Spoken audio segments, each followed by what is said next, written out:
Bonjour à toutes, bonjour à tous. Merci de nous rejoindre pour cette 4e conférence sur la prévention des difficultés et l'accompagnement des entreprises par l'expert comptable.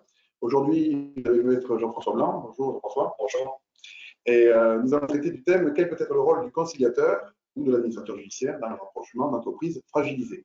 Donc vous le savez, ce cycle de conférences a déjà permis de suivre 3 conférences précédentes. La première sur l'accompagnement des dirigeants, l'accompagnement psychologique des dirigeants qui traversent des difficultés d'entreprise. La deuxième sur la constitution d'une équipe de crise. Et la troisième sur le thème de quelle valeur ajoutée à placer les échanges et les négociations avec ses créanciers et ses financeurs dans le cadre d'une procédure de prévention. Donc toutes ces conférences sont en replay sur le site de l'Ordre et vous pouvez également télécharger les supports pour la conférence.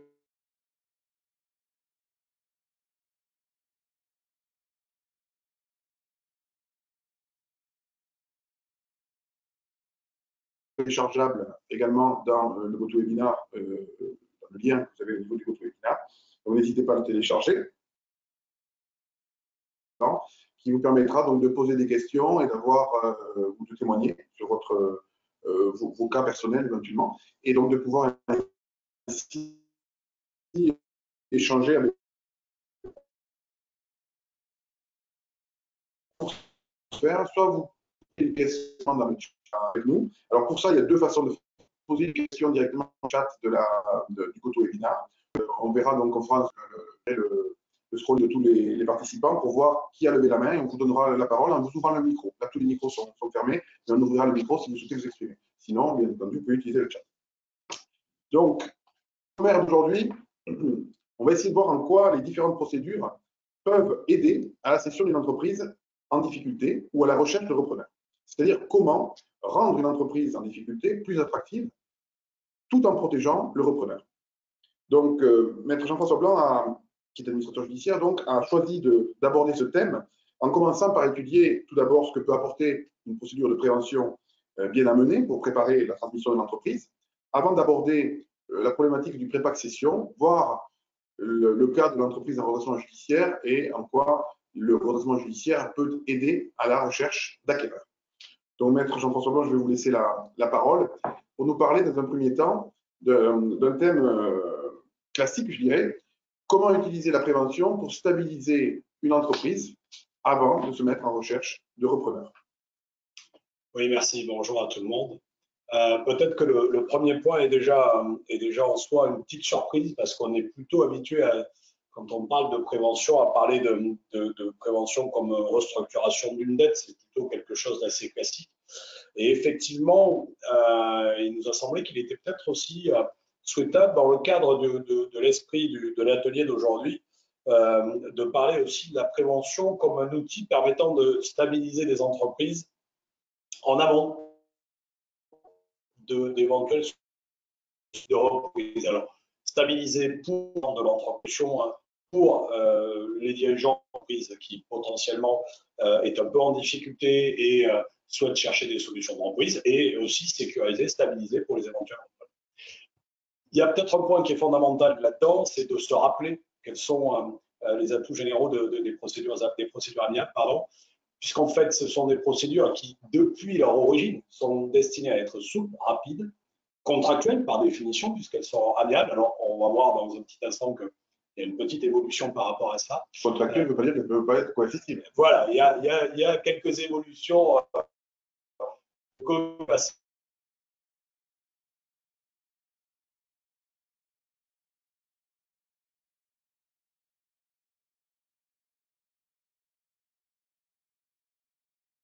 par là, il y a quelques évolutions qui sont arrivées et puis elles sont volontaristes. C'est-à-dire que le premier cas, la demande est liée à une conférence. C'est jamais tout à fait simple de venir voir des administrateurs judiciaires ou un tribunal de commerce, mais c'est peut-être une manière d'arriver à avancer. Ce sont des procédures, on l'a dit, qui sont confidentielles. Ce sont des procédures qui ont des taux de réussite relativement élevés. Alors, on a tous en tête des statistiques de redressement judiciaire, on pourra peut-être y revenir tout à l'heure, qui sont terribles. Moi, j'ai une lecture un peu différente. Alors, on peut penser que ma lecture n'est pas objective parce que nous sommes des professionnels du secteur, mais on reviendra là-dessus sans doute tout à l'heure. Quand on vous parle d'un redressement judiciaire qui, dans 80% des cas, finit en liquidation, on ne vous parle pas de la situation de l'entreprise à l'origine de l'ouverture de la procédure. Et dans ce cadre des procédures amiables, les taux sont beaucoup plus élevés de réussite. D'abord, parce que ce sont des chefs d'entreprise qui viennent et ce sont eux qui déclenchent les procédures très en amont, puisque notamment pour le mandat ad hoc, ça a aussi été évoqué, on ne peut pas être en état de cessation. Oui, notamment par rapport aux relations judiciaires, le nombre d'entreprises le suivi, ça y arrive là parce que c'est la dernière étape, je dirais, qu'il n'y en a pas d'autre. Et alors que pour une procédure de prévention, effectivement, on est plutôt en amont, soit parce que l'expert comptable va peut-être conseiller le chef d'entreprise, mais c'est sûr que l'état de l'entreprise n'est pas le même. Et donc, forcément, les solutions qui s'offrent à l'entreprise sont beaucoup plus nombreuses. Exactement.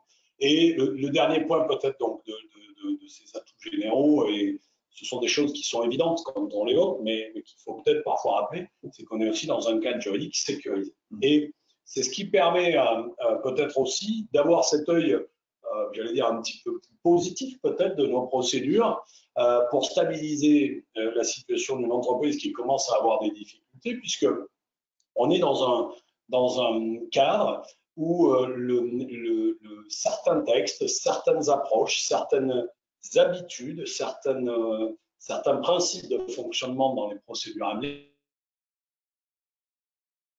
permettent ou d'interdire de dégrader la situation de l'entreprise. Très clairement, il y a notamment un point qui est, alors ça dépend des tailles d'entreprise, mais vous avez notamment dans certains financements des convenantes qui amènent à ce que si l'entreprise ouvre une procédure amiable, ça déclenche tout un tas de dégradation, d'éventuelles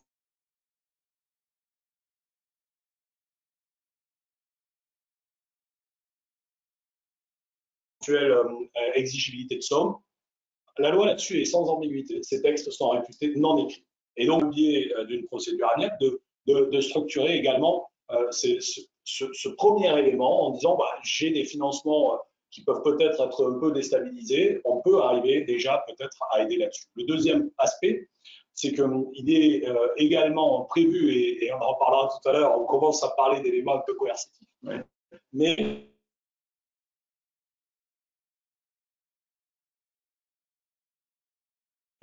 principalement, permet de neutraliser la conciliation d'un créancier qui ne voudrait pas discuter, et de neutraliser un créancier, puis surtout, on peut, c'est une décision du président du tribunal qui a ouvert la procédure, mais on peut aussi imposer 24 mois de délai de paiement pour un créancier qui, encore une fois, ne souhaiterait pas échanger. Ce sont les premiers points. Un autre point auquel on ne pense pas forcément, c'est obtenir le financement lorsqu'on est en difficulté. Et là aussi, les procédures amiables peuvent nous aider. Exactement, et c'est le fameux point de la new money, de cette garantie new money, qui est possible dans le cadre d'une procédure de conciliation homologuée. Alors, le principe, c'est quoi? C'est qu'on pense tout de suite aux établissements bancaires, mais toutes les personnes, toutes les parties, tous les partenaires de l'entreprise qui viendront pendant la procédure de conciliation ou dans le cadre de l'homologation de cet accord, faire apporter un nouveau financement, on va dire une nouvelle aide à l'entreprise, bénéficie d'une garantie si malheureusement dans le temps la structure n'est pas capable de s'en sortir, ils ont ce privilège qui permet d'être payés avant d'autres créanciers, notamment avant les créanciers existants. C'est aussi vrai, c'est un point qu'on n'a peut-être pas en tête, c'est aussi vrai pour des actionnaires d'une entreprise. Alors, il ne faut pas que ce soit un apport en capital, mais sur un apport en compte courant, ils peuvent bénéficier de ce type de garantie. C'est aussi vrai pour de nouvelles ouvertures, éventuellement bancaires, mais aussi d'encours fournisseurs. Et objectivement, ce sont des éléments qui amènent un relatif intérêt en fonction des actifs de la société. Certains établissements bancaires ont été assez friands de ça parce que c'était au départ une manière de sécuriser un nouveau financement dans le cadre d'un accord homologué. L'accord homologué, non seulement il peut donner cette garantie, mais en plus, il sécurise. Alors, c'est de moins en moins vrai parce qu'on ne peut pas aujourd'hui quasiment plus aller chercher la responsabilité des établissements bancaires pour un soutien abusif. Mais au début de nos procédures, enfin au début, lorsque les procédures ont été un peu retoilettées, c'était aussi une demande des établissements bancaires de dire passons par une homologation, parce que quand on passe par une homologation, il y a un jugement d'un tribunal, et donc là on n'est plus dans la confidentialité, mais qui ramène une virginité, puisque le tribunal, quand il statue, dit que l'accord met fin à un éventuel état de cessation des paiements, et donc juridiquement, une fois que cette décision a acquis force de choses jugées, plus personne ne peut revenir dessus. Et donc, pour un établissement bancaire, on ne peut pas lui dire bah, vous avez aidé alors que vous, qui êtes un professionnel, vous saviez que la situation était compromise, vous n'auriez pas. Donc, on a ce premier point. Il y a aussi une manière, par le biais de ces procédures amiables, de remettre en place certains financements, des courts termes notamment. Il arrive que les établissements bancaires dénoncent des courts termes, et ça, c'est un point qui doit rester entre nous. Mais on est dans un cadre où, dans beaucoup de cas de figure, et j'allais dire en règle générale, quand on va sur des procédures amiables, il y a ce que nos amis banquiers appellent des accords de place, qui fait qu'on arrive à un remboursement des prêts moyen terme. Alors, par contre, il faut continuer à payer les intérêts de la dette, mais on gèle le remboursement du principal. Pendant cette période de mandat de ou de conciliation, l'idée étant de dire, écoutez, il faut qu'on voit la situation de l'entreprise, qu'on vous présente des solutions, et donc laissez-nous ce délai-là. Et les établissements bancaires, en principe,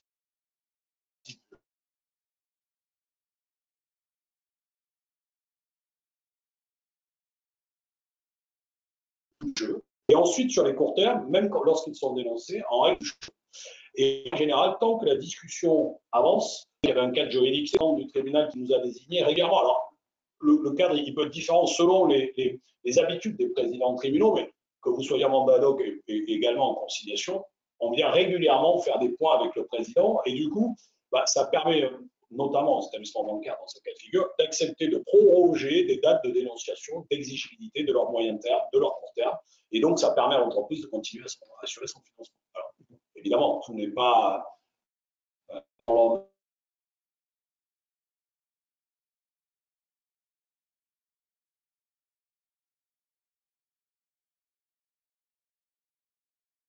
tout rose et tout facile, mais en tout cas, on a ce point-là. Peut-être le dernier point sur ces bords, du tribunal, qui permet d'intervenir. D'où la possibilité de mettre des chèques. Exactement, on retrouve un mode de fonctionnement qui est beaucoup plus facile. Alors, c'est vrai qu'aujourd'hui, on voit quand même beaucoup de fonctionnement dématérialisé et les chèques sont quand même de moins en moins utilisés. Mais en tout cas, c'est une manière de retrouver, c'est des fois un peu, pas symbolique, mais pour les dirigeants, c'est quand même quelque chose qui affecte beaucoup, et c'est une manière aussi de restabiliser ce fonctionnement et l'approche qu'ils ont de la situation de leur entreprise. Donc, à la sortie d'une procédure bien menée, une procédure amiable bien menée, on peut dire qu'on a refixé un cadre juridique de l'entreprise et on a restructuré la dette éventuellement de l'entreprise pour la préparer donc, à une éventuelle cession. Oui, en tout cas, on est dans un cadre où on peut amener une sécurité à l'environnement de l'entreprise.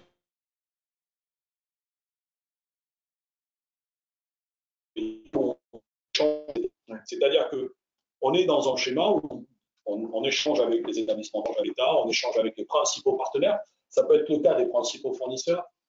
Ma petite expérience, mais ça ne vaut que ça, c'est que pour les fournisseurs, il faut l'intérêt de l'État à un peu de fournisseurs, ou que ce soit des fournisseurs un peu institutionnels. Parce qu'après, dans les mouvements dans l'entreprise, d'une entreprise, d'une PME, le chef d'entreprise a souvent beaucoup plus le lien avec ses fournisseurs. Alors, des fois, ça se passe moyennement, mais en règle générale, il arrive plutôt, lui, à obtenir des délais avec ses fournisseurs, alors que le fait de faire arriver une personne nommée par le président du tribunal, ça peut un petit peu effrayer, mais ça, après, c'est les habitudes, les usages et les modes de fonctionnement qui amènent à ça. D'accord. Donc, une fois qu'on a bien stabilisé l'entreprise, effectivement, la question se pose ensuite d'utiliser peut-être la prévention comme un moyen de restructurer véritablement la dette pour apporter un levier aux repreneurs, parce que je suppose que l'objectif de l'entreprise en difficulté, ce n'est pas forcément d'aller au pré-accession ou d'aller au redressement judiciaire, c'est aussi de trouver des solutions en restant dans les procédures amiables. Oui, bien sûr, et puis on le verra tout à l'heure, il y a effectivement le cas du pré-accession qui est un cas très spécifique. Ouais. mais qui est assez peu développé finalement. Et donc, le cadre de la procédure de conciliation ou mandat ad hoc, mais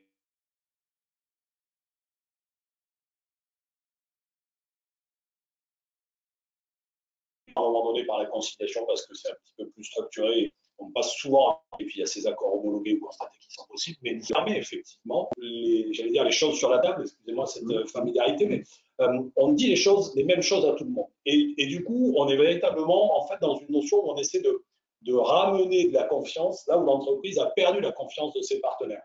Et on n'y arrive pas parce qu'il y a un conciliateur, un administrateur judiciaire au milieu. On y arrive parce qu'on donne des éléments. On en avait parlé lors de notre première séance. C'est là où tout l'appui des conseils de l'entreprise est indispensable. Et on arrive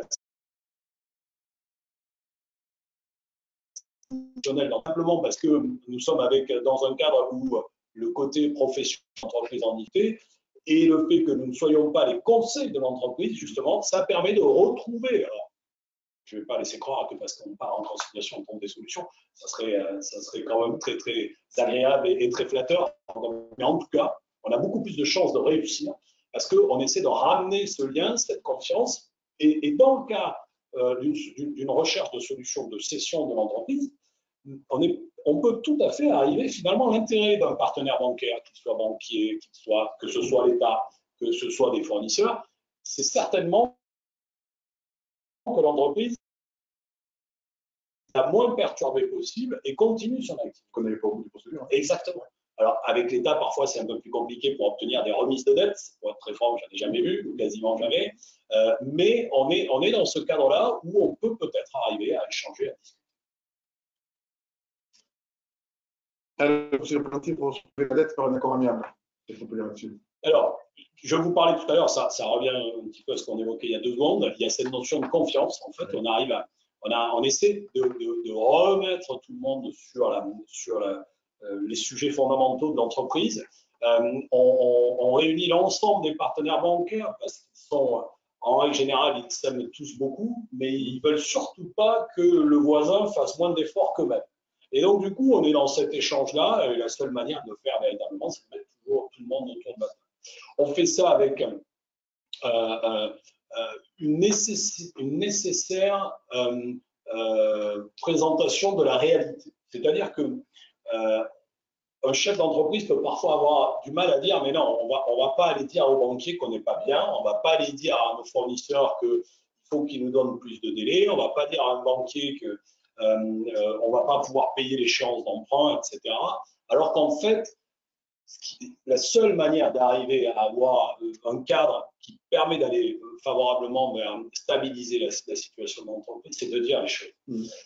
Alors c'est vrai que quand vous dites dans un cadre d'une procédure amiable qui est ouverte par un président de tribunal et que vous avez un professionnel, en l'occurrence par exemple un administrateur judiciaire, c'est vrai que l'environnement, il sent bien déjà que l'entreprise a quelques difficultés. On n'y va pas tout à fait par hasard. Mais on est véritablement dans un cadre où ça permet de poser les choses. On fait ça avec les professionnels que vous êtes, le font aussi avec les services fiscaux, avec les CODEFI, avec les CCSF, voire le CIRI selon la taille de l'entreprise. Et là, on amène véritablement des retours sur les positions de chacun. Et c'est comme ça qu'on peut arriver à avancer. Et c'est la partie un peu plus classique des procédures amiables, mais avec cet objectif qui est affiché, qui est de dire, bah, écoutez, on essaie de stabiliser pour aller trouver des solutions, ou parce qu'on a des candidats potentiels et qu'on a besoin, quand on est le vendeur, de sécuriser le candidat. Quand vous êtes le conseil de l'acquéreur, vous avez besoin aussi d'avoir un cadre dans lequel vous savez à peu près où vous mettez les pieds. Je pense qu'aussi les interlocuteurs au niveau des établissements bancaires qui viennent dans ces procédures-là, ils connaissent. Oui, ils ne découvrent pas. Donc ils savent très bien aussi certainement qu'on a plus intérêt à rechercher des solutions dans ce cadre-là et de réussir la reprise dans ce cadre-là plutôt que de laisser l'entreprise dans la situation de difficulté qu'elle rencontre. Complètement. Et en fait, si vous voulez, le vrai sujet, mais on l'avait aussi évoqué la fois dernière, c'est globalement, évidemment, tout le monde a le même intérêt. C'est-à-dire que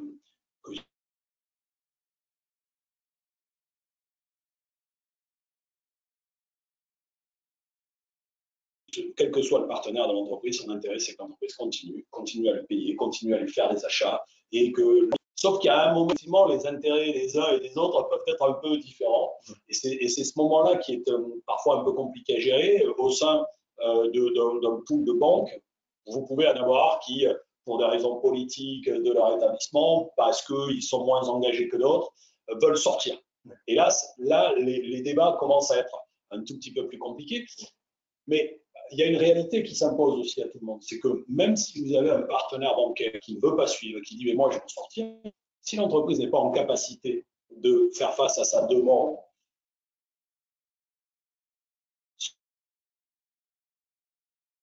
essayer de composer pour l'intérêt. C'est bien d'essayer d'éviter une procédure collective et puis les deux collectifs. Donc on est dans ce schéma-là et on n'est pas obligé d'aller vers un préparation pour ça. D'accord. On a déjà traité, je pense, la plupart oui, de ce qui est indiqué. Oui, on peut peut-être juste préciser que sur les approches, effectivement, on est dans un cas de figure où le conciliateur ou le mandataire ad hoc n'a pas d'éléments particuliers, n'a pas une baguette magique. Oui. C'est ce qu'on évoquait tout à l'heure. Oui. C'est à la fois les éléments que donne le dirigeant, que donne ses conseils, et on ne va pas revenir sur tout ce qui a été dit avant. Le deuxième point, c'est qu'on est dans une approche où,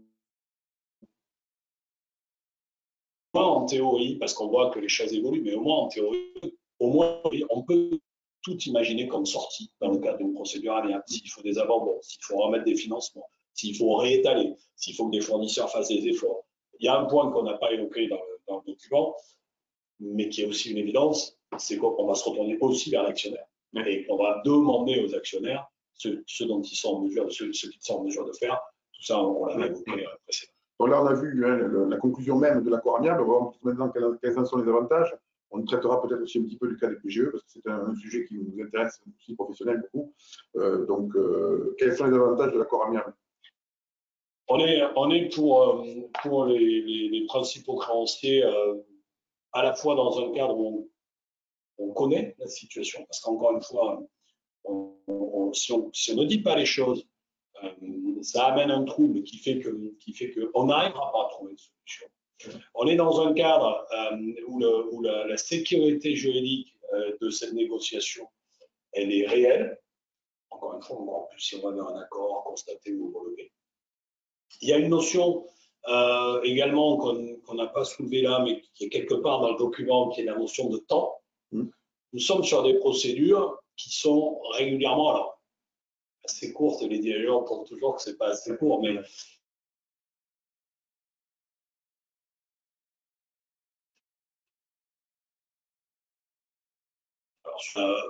on a en tête le fait qu'une conciliation, ça peut durer 5 mois.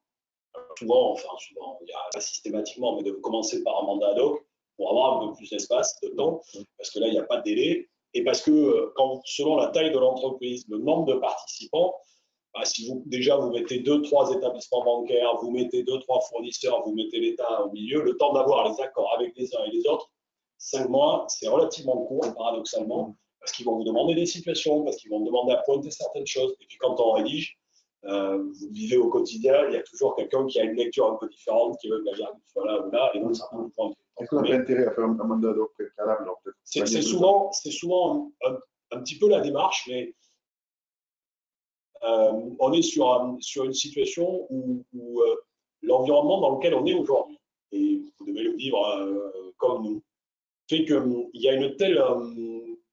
on a un peu l'impression que les règles principales ou basiques, les gens les oublient un peu, qu'il y a beaucoup d'agressivité à tous les niveaux. Et du coup, c'est aussi peut-être pour ça que la conciliation a évolué avec des points un peu plus coercitifs qu'on évoquait tout à l'heure. Et c'est pour ça aussi que la conciliation, elle a cet intérêt. C'est qu'elle amène un cadre où, à un moment donné, si l'intérêt général, c'est d'arriver à discuter et que quelques partenaires ne souhaitent pas le faire, on peut un peu neutraliser. Donc, sur le mandat ad hoc, c'est vrai, quand une entreprise arrive en amont, que l'environnement est à peu près stable, on passe souvent par ce biais-là avant de basculer sur la conciliation. Sur les avantages pour le dirigeant, donc c'est pour lui une manière d'essayer de stabiliser son environnement en se disant, enfin, il suffit de se mettre à la place d'un acquéreur, on ne vient pas acheter, ou en tout cas pas dans les mêmes conditions, si on n'a pas de la sécurité sur qu'est-ce qui se passe, quels sont les engagements, quelles sont les attitudes des uns et des autres. Et donc, ça amène cet aspect-là.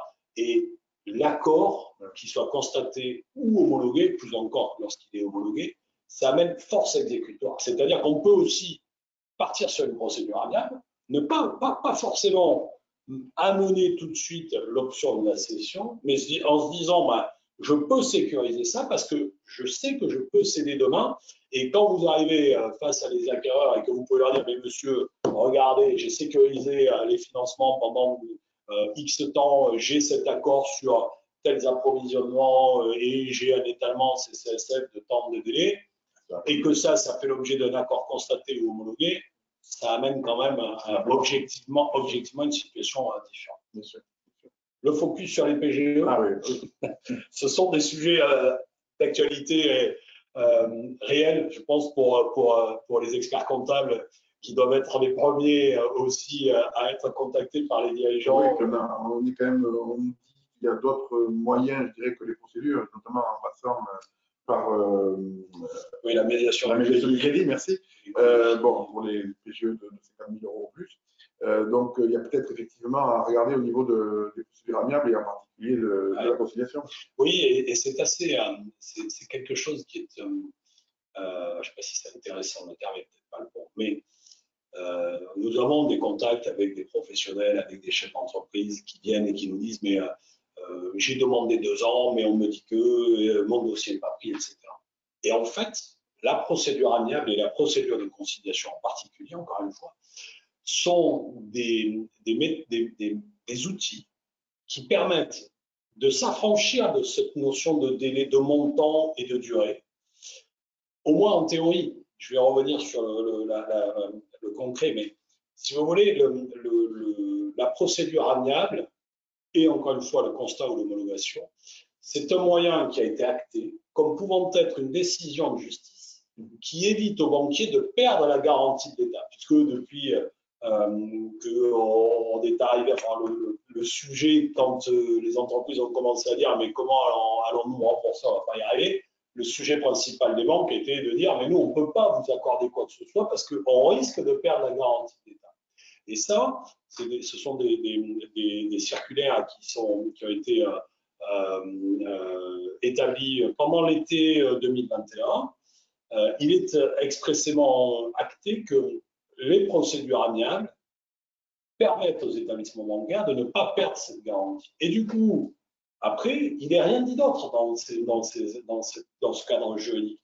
Il est simplement dit le mandat ad hoc et la conciliation permettent. Et donc, on revient à la case départ, c'est qu'on est dans un schéma où on va échanger, discuter avec les partenaires, et si on a besoin de 3 ans de plus, de 4 ans de plus, voire de 10 ans de plus, j'exagère peut-être un peu, mais en tout cas, de délais supplémentaires, il n'y a rien qui interdit de poser la discussion et d'avancer.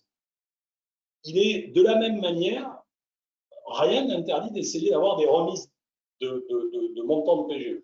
Je vais sans doute refroidir tout le monde parce que tout de suite on se dit ah ben non, en pratique nous ce qu'on a pu voir au sein de FHB sur des dossiers relativement importants, il y a eu des abandons, mais parce qu'il y avait en face des abandons de dettes privées aussi dans des montants très significatifs, il y avait un environnement social colossal. On n'a pas l'impression que cette notion d'abandon, ce soit quelque chose qui soit spontanément étudié, écouté par les établissements bancaires. Et enfin, pour les notions de délai, je pense que ça va être l'expérience qui fait que le ressenti aujourd'hui, et là encore une fois, c'est vraiment que notre approche à nous, enfin on est aujourd'hui 11 associés chez FHB, donc on peut répartir sur le territoire, donc on a des retours qui peuvent être des fois un peu différents selon les tailles d'entreprise, les régions, les attitudes, mais globalement, et vous peut-être que vous le ressentez également comme ça, les établissements bancaires sont un peu froids pour aller rediscuter de ça. Alors, est-ce que c'est par méconnaissance? Est-ce que c'est parce qu'il y a des consignes internes? On sait bien que aussi, des fois, au sein d'une même banque, une personne est fermée à toute procédure alors que son voisin de palier est prêt à aller dans cette procédure. Est-ce que c'est un peu tout ça? Bon, objectivement, en tout cas, techniquement, on peut passer par ces procédures-là pour essayer d'avoir du temps. Et on n'est pas limité dans des délais. Il n'y a rien qui dit que ça doit être sur 2 ans. Il n'y a rien qui dit qu'il faut être en dessous de 50 000 euros ou au-dessus de 50 000 euros. Ce sont des procédures qui peuvent aider. Ce que l'on voit, pardon, sur ce point-là également, la question souvent qui se pose, c'est mais est-ce qu'on va discuter que du PGE ou est-ce qu'on va discuter des autres financements? Moi, de mon point de vue, ça dépend de la situation de l'entreprise. Si la nécessité, c'est de discuter de l'ensemble, il faut discuter de l'ensemble. Si en décalant les débuts de remboursement de PGE, on voit que les projections permettent de penser que l'entreprise va être en capacité d'assumer, on n'est pas obligé de tout remettre en cause. Et là encore, la réception des banquiers peut aussi dépendre de cet environnement. Ouais. Puis je pense que dans la médiation du crédit, l'expert comptable doit commettre une attestation indiquant que l'entreprise n'est pas en mesure de rembourser le PGE, mais qu'elle n'est pas en état de cessation de paiement, ce qui limite quand même un petit peu la fenêtre de tir. Là, on n'est plus du tout dans ce problème-là. Non. En tout cas, ça ne fait pas partie des éléments nécessaires. Alors, est-ce que, que les textes imposent, est-ce que les établissements bancaires dans le temps ne vont pas se servir aussi de ce genre d'éléments? Dans l'absolu, ça ne devrait pas, parce qu'un accord constaté ou homologué, on doit démontrer, d'abord au président quand c'est constaté ou au tribunal quand c'est homologué, on doit démontrer que l'entreprise n'est pas en état de cessation des paiements ou que l'accord y met fin. Donc, on ne devrait pas avoir besoin de ce type d'attestation. Alors justement, on en parlait.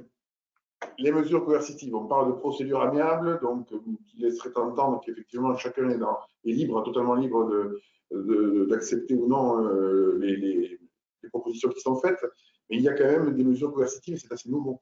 Oui, alors je vous disais tout à l'heure, lié à cette phase de Covid où on a eu des ordonnances très spécifiques qui ont permis, dans le cadre des procédures amiables, uniquement dans un but de protéger l'activité de l'entreprise. Vous l'avez vécu, tout le monde s'attendait à ce qu'il y ait une vague de dossiers d'entreprises qui viennent en difficulté. Au lieu de ça, il y a eu un nombre d'entreprises en procédure beaucoup moins important. Et donc, c'est lié évidemment aux aides, c'est lié aussi au fait que l'état d'esprit dans lequel on était à ce moment-là, le gouvernement et l'état d'esprit général était de dire il faut surtout qu'on sauve les activités de nos entreprises. Et dans cet état d'esprit, il y a un dispositif qui permettait au président du tribunal de bloquer un créancier qui ne voulait pas échanger dans le cadre d'une procédure de conciliation. On va partir dans le détail, mais globalement, ce texte a été repris et a été rajouté dans la loi par une ordonnance du 15 septembre 2021. Et donc, en clair, si vous voulez, lorsque vous avez une procédure, alors encore une fois, c'est plus en conciliation, mais lorsque c'est aussi possible en mandat, mais c'est toujours, comme le mandat ad hoc est beaucoup plus léger dans son cadre, ça amène beaucoup plus d'interrogations de sujet. Le cadre de la conciliation, c'est structuré, ça permet d'être un petit peu plus, de pouvoir avancer et d'aller vers ces accords-là. Mais donc, un créancier auquel un conciliateur écrit et dit, écoutez monsieur, pendant la période de conciliation, je vous demande de suspendre un certain nombre de remboursements parce qu'il faut qu'on voit quelle est la situation de l'entreprise et quelles sont les solutions qui pourront être présentées. Un créancier peut nous dire non. À ce moment-là, le conciliateur doit laisser un délai. Alors, les délais dans ce genre de situation, je vous parlerai de ce que j'ai vécu, sont des délais extrêmement brefs. Et ensuite, on fait finalement sous forme de référé. C'est le dirigeant de la société qui assigne ce créancier devant le président qui a ouvert la procédure. Donc, il connaît le contexte. Et le président du tribunal peut à ce moment-là geler le remboursement d'une dette, même une dette non échue, pendant la période de conciliation, donc les 5 mois, et peut ensuite étaler sur 24 mois. Et donc, on est dans ce cadre avec une situation qui est assez nouvelle, puisque certes, le président pouvait, c'était le code civil qui s'appliquait, pouvait étaler 24 mois une dette d'un créancier qui ne voulait pas, qui, lors d'un accord, ne voulait pas rentrer dans cet accord. Mais on n'avait pas de texte qui permettait d'avoir finalement, pendant cette période de conciliation, d'avoir une période un petit peu apaisée, ou en tout cas, on n'a pas cette pression. Et ce texte, pendant la pandémie, pardon, avait aussi un autre dispositif qui était aussi très favorable pour l'entreprise. C'est qu'il permettait que la conciliation dure non pas 5, mais 10 mois. Et là, vous imaginez bien que quand vous dites à un créancier au début de la procédure, écoutez monsieur, si vous ne voulez pas discuter, on va vous geler tout ça pendant 10 mois, ça a mené un petit peu parfois à revoir des positions. Et je peux, à titre personnel, vous dire que par exemple, dans un dossier, on avait un bailleur qui ne voulait pas suspendre, non, l'entreprise ne lui payait pas le loyer. Ouais, ça a commencé comme ça. Mais il avait une dette donc antérieure pour laquelle on lui avait dit, écoutez, attendez, laissez-nous le temps de faire le point pour qu'on puisse vous proposer, comme aux autres créanciers, à l'État, aux établissements bancaires, des délais de règlement. Et le bailleur nous a répondu très vite, je ne discuterai pas, on ne discutera pas, et conciliation ou pas, de toute façon, nous, on va faire exécuter. Dans le courrier que j'avais adressé à ce créancier, qui est un courrier dans lequel on rappelle la confidentialité de la procédure, je lui avais donné 72 heures. Donc, c'est un timing très court, mais je lui avais donné 72 heures. Alors, je dis je parce que c'était le conciliateur, c'est le conciliateur qui est à la manœuvre, et que je suis conciliateur, mais on avait échangé avec les conseils de l'entreprise, avec les dirigeants. Et on avait essayé de donner un délai relativement bref parce que le bailleur avait évidemment déjà donné des signes d'une coopération tout à fait réduite. Et du coup, l'avocat de la société a fait le référé, enfin la forme de référé devant le président du tribunal. Et ça a tout changé. Les deux avocats se sont mis d'accord pour demander à la présidente, ou au président, pardon, de mettre sa décision en délibéré sur ce référé. Et à l'audience, le conseil du bailleur et le bailleur qui étaient présents ont indiqué qu'ils étaient d'accord pour venir échanger dans le cadre de la procédure de conciliation. Alors là, nous étions sur ce délai de 10 mois, puisque c'était une procédure qui était ouverte fin décembre et que la notion de délai de 10 mois était valable pour les procédures ouvertes avant le 1er janvier 2022. Et aujourd'hui, on est sur le principe d'un accord d'étalement de paiement de cette dette, comme on est en train, je pense, d'obtenir un accord de l'État et comme on est en train d'obtenir un accord également de l'établissement bancaire. Et typiquement, ce point-là, il y a, les textes ont changé donc dans le courant de l'année 2020, en fin d'année 2019, nous n'aurions certainement pas pu arriver à ça. Alors, on peut aussi se dire que c'est quand même, on est quand même en dehors de ce qui est au départ la volonté d'une procédure amiable. Mais finalement, on va peut-être arriver à trouver un accord dans ce cadre-là, ce qui objectivement n'aurait pas été le cas il y a quelques temps. Et sans oublier aussi la situation du bailleur. Effectivement, on sait bien que les bailleurs ont eu des moments compliqués aussi dans ce cadre-là et que pour eux, ne plus avoir de loyer, c'est un vrai sujet. Ce qui a été, nous, dans la négociation, ce qui a été acté, c'est que l'entreprise a repris les paiements courants et du coup, ça facilite aussi les choses. Mais dans le référé que l'entreprise avait fait, elle avait demandé à la présidente de geler tout paiement, y compris du loyer courant, dette non échue, pendant la période de 10 mois. Ça peut pas faire bouger. Voilà, c'est ce qui nous avait bien aidé. Alors, une fois que le protocole de conciliation est signé. Oui, ce texte, en fait, là aussi, les textes évoluent dans le temps, et parfois trop, mais l'idée, c'était qu'on s'est retrouvé parfois avec des créanciers avec lesquels on a échangé, et puis certains créanciers qui n'étaient pas dans la procédure, dans les échanges de la conciliation, simplement parce qu'à ce moment-là, avec eux, les choses se passaient bien, ou on pensait que ça se passait bien. Et aujourd'hui, le texte permet au président du tribunal, lorsqu'un créancier se manifeste après un accord, on était dans une situation qui était assez paradoxale parce que vous aviez des gens qui étaient prêts à faire un effort. Ceux qui n'étaient pas prêts, on pouvait à ce moment-là, dans le cadre de l'accord intervenu, on faisait, j'allais dire, remarquer au président du tribunal que ce créancier-là ne voulait pas jouer le jeu et du coup, le président pouvait lui imposer 24 mois de délai. Mais il n'y avait pas de solution pour ceux qui se manifestaient après. Là, c'est précisé, si un créancier se manifeste ensuite d'une procédure de conciliation, on peut également saisir le président du tribunal qui a ouvert la procédure pour lui permettre pour solliciter ce délai de 24 mois. Quand on parle du délai de 24 mois, il faut aussi qu'il n'y ait aucune ambiguïté.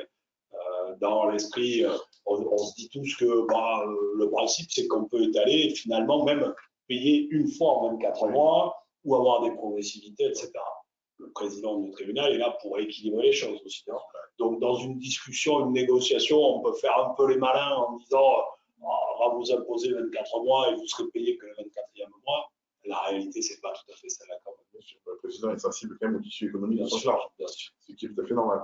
Donc, on voit bien que lorsqu'on a quelques créanciers bien identifiés et importants, l'entreprise, il y a quand même des solutions pour, en utilisant ces procédures amiables pour bien restructurer la dette et mettre l'entreprise dans une stabilité juridique qui nous permette donc d'envisager, de préparer donc cette session.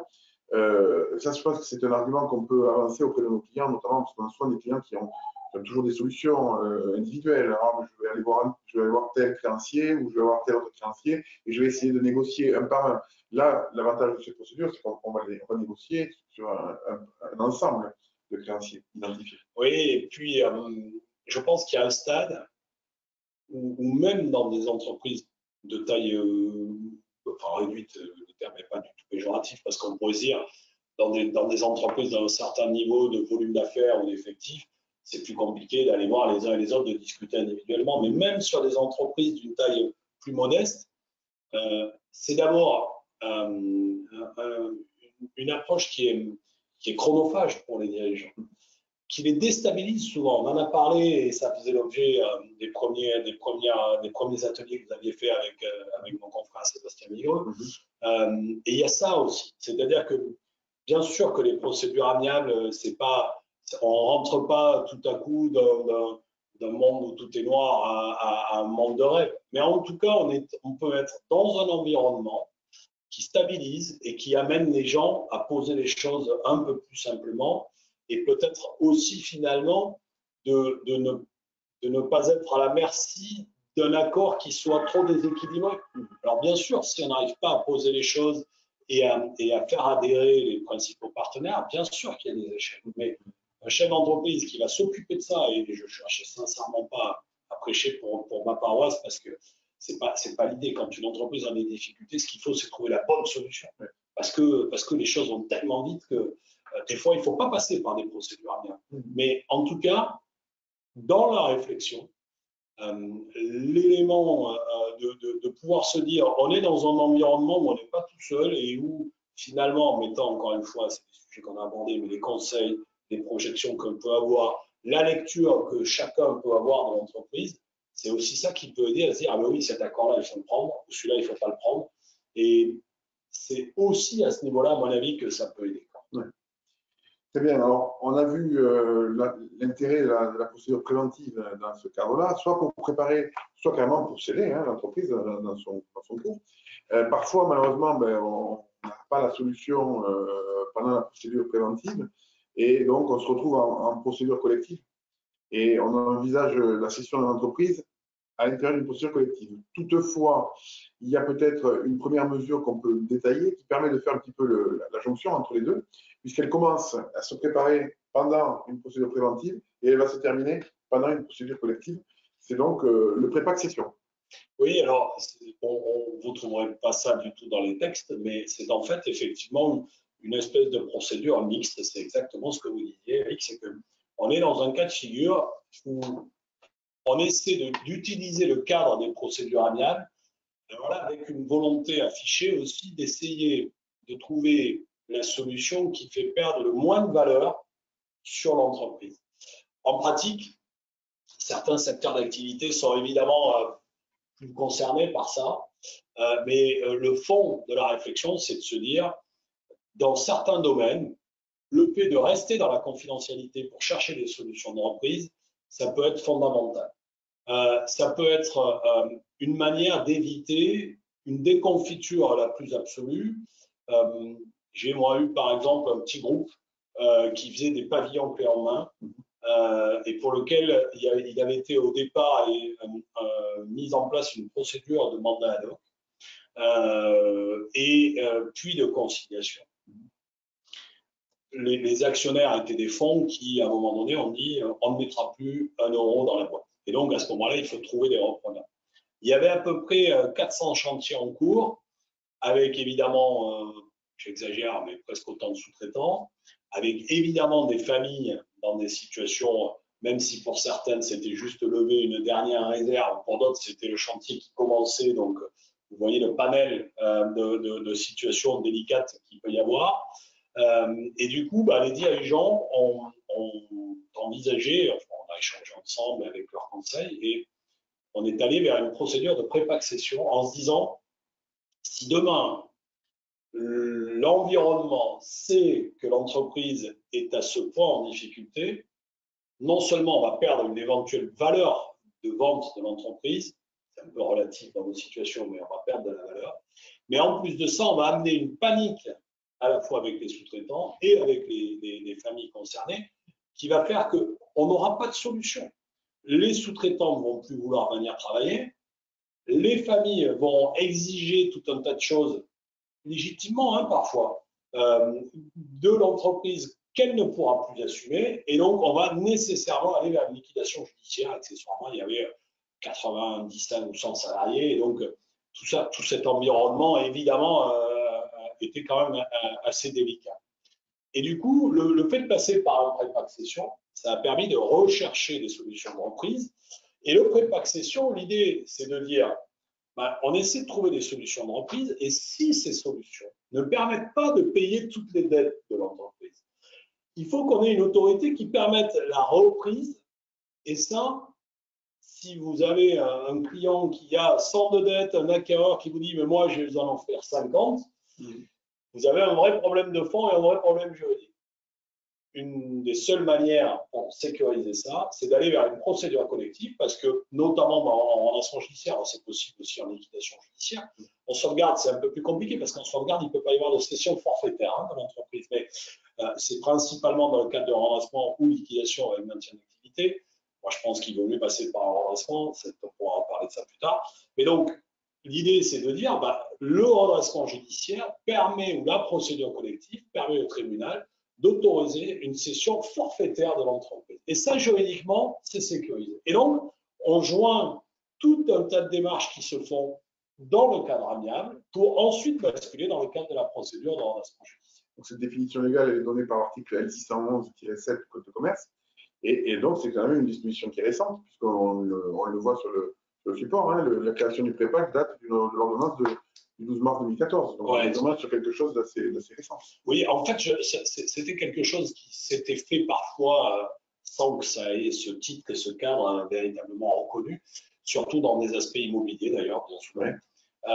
Enfin, je dis bien souvent, pas non plus, il n'y a pas eu des tas de dossiers, mais ça a été une demande finalement de la pratique, en disant dans certains cas, il faut que ça puisse se passer comme ça.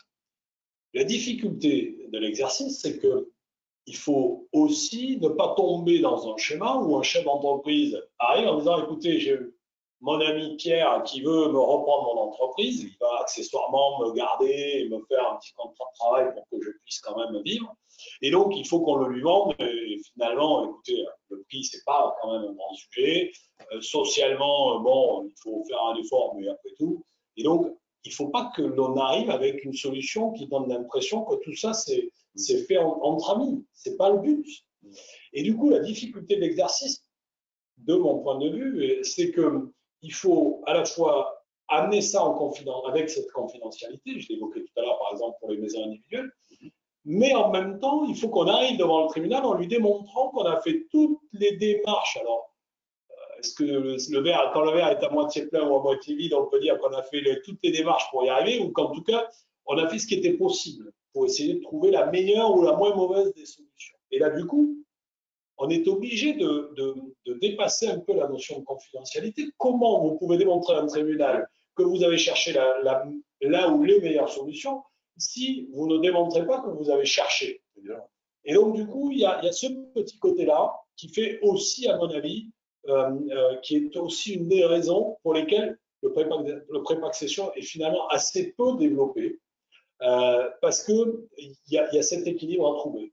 En pratique, je pense qu'on en parle un peu après, mais en pratique, en fait, si vous voulez, dans le cadre, donc on peut aller tout de suite vers un pré-accession, ou alors on va dans une procédure amiable et à un moment donné, on dit il faut aller vers un pré-accession.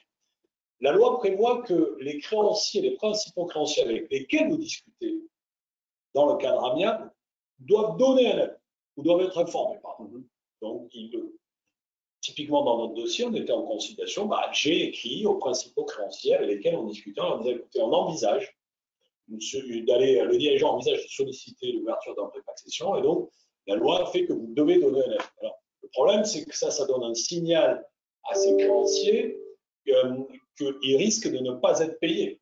Puisque si on va vers un pré-accession, c'est qu'on pense que le prix ne permettra pas de tout payer. Mais en même temps, si jamais on ne va pas vers ça, c'est une liquidation judiciaire. Et donc, ils sont sûrs pour le coup de l'honorer la fois. Et donc, ensuite, si le président du tribunal fait droit à la demande, c'est le conciliateur, on va faire simple, le conciliateur qui fixe le calendrier et les démarches d'appel d'offres.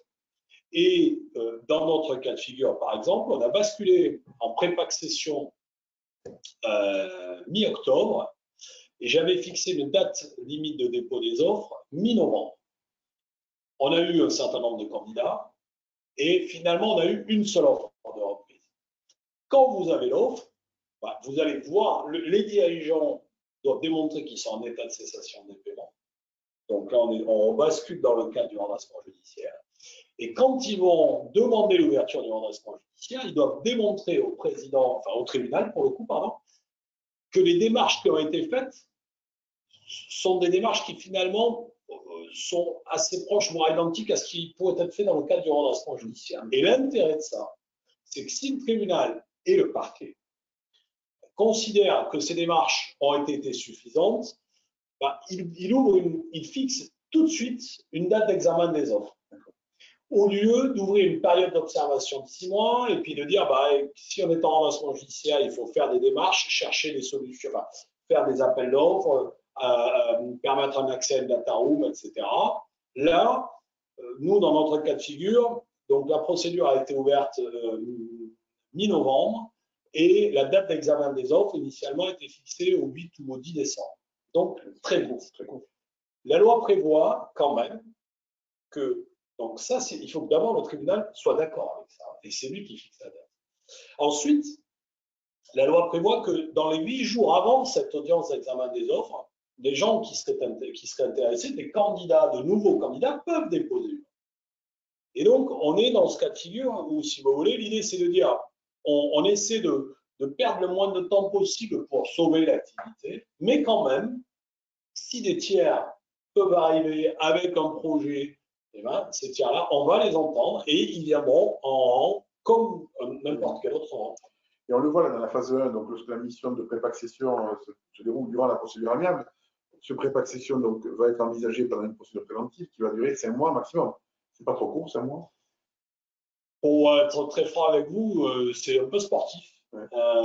Après, ça dépend véritablement de la situation de l'entreprise et de la manière dont les choses ont été préparées. Et c'est là où, si vous voulez, on peut aussi revenir au départ en disant on peut peut-être commencer par un mandat ad hoc pour voir si on verra quelle peut être l'issue. A contrario, si les dirigeants ont déjà identifié des contacts et qu'en fait, si vous voulez, le pré-accession, il arrive parce qu'il y a eu des échanges avec d'éventuels acquéreurs et que les acquéreurs disent non, mais nous, dans la situation dans laquelle vous êtes, nous ne le ferons pas. À ce moment-là, on prépare une data room, on prépare un calendrier en amont de la demande d'ouverture de la conciliation, parce que de toute façon, si le président du tribunal fait droit à la demande, tout ça peut s'enchaîner assez vite. Si le président dit non, moi, je n'ai pas envie de ça parce qu'il y avait des choses qui me gênent, ces éléments, ils seront nécessaires aussi dans le cadre d'une solution éventuellement de redressement judiciaire, parce qu'on va utiliser les mêmes outils, les mêmes informations.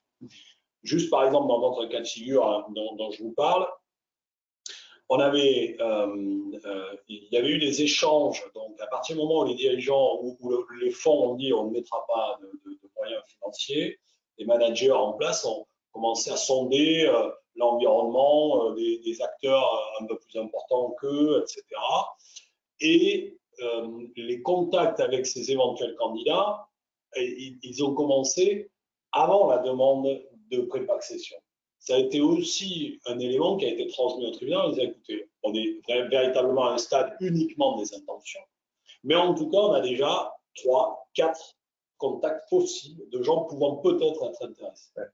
Et après, si vous voulez, la notion de temps, encore une fois, elle est aussi liée à l'activité. Et là, tous nos interlocuteurs et tous les candidats potentiels qui s'étaient manifestés, tout le monde mettait comme condition que la situation soit aboutie, que la décision du tribunal intervienne avant la fin de l'année. Encore une fois, on était octobre, novembre, donc c'était quand même un peu compliqué. Ouais, j'imagine. Voilà, donc on a vu ensuite la mise en œuvre, je pense que ça vous avez plus ou moins déjà traité, la mise en œuvre de la reprise par le tribunal. Je ne sais pas s'il y a d'autres éléments à rajouter, ce que nous avons déjà dit. Non, ce qui est important, c'est qu'effectivement, c'est le tribunal qui décide. C'est-à-dire qu'il y a, on va parler peut-être dans un court instant des avantages et des points positifs ou pas, mais c'est un travail qu'il faut aussi faire comprendre aux dirigeants. Vous avez un dirigeant qui, quand on est dans ces situations-là, et évidemment dans une situation difficile, commence à comprendre qu'il va perdre son entreprise, qu'il va aussi perdre les fonds qu'il y a pu mettre dedans. Et ça encore, c'est des choses que vous connaissez, les réactions, elles peuvent être multiples. Et on peut être dans un cas de figure où un dirigeant est totalement déstabilisé, ou au contraire, ou en étant déstabilisé se dit mais il faut que ça aille vite, et comment, pourquoi vous me mettez des contraintes de temps, il y a un tel qui est candidat, c'est le meilleur candidat qu'on puisse avoir, et ça peut être en toute bonne foi. Mais on est obligé de respecter ça, et on est dans un schéma où c'est le tribunal au bout du compte qui décide. Donc on voit bien que l'avantage numéro 1, certainement, c'est le temps. Ouais. Puisque le temps que passe l'entreprise dans la phase de redressement judiciaire est tellement très court. Ouais. Et donc, il n'y a pas cette dégradation qui est technique de l'entreprise en phase de redressement judiciaire. Donc, ou en tout cas, elle est limitée, puisque ce temps est court.